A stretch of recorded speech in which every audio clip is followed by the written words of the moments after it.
La tendance est toujours dans le rouge sur le CAC 40, même après la décision de la BCE de laisser sa politique monétaire inchangée pour le moment.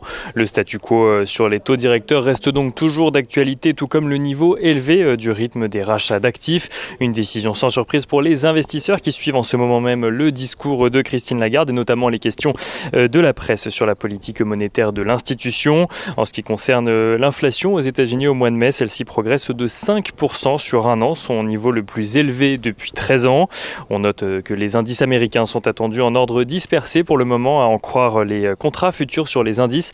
Pour rappel, le Dow Jones perdait hier soir en clôture 0,44% à 34 447 points. Le S&P 500, lui, perdait 0,18% à 4 219 points, tandis que le Nasdaq Composite perdait, lui, 0,1% à 13 911 points.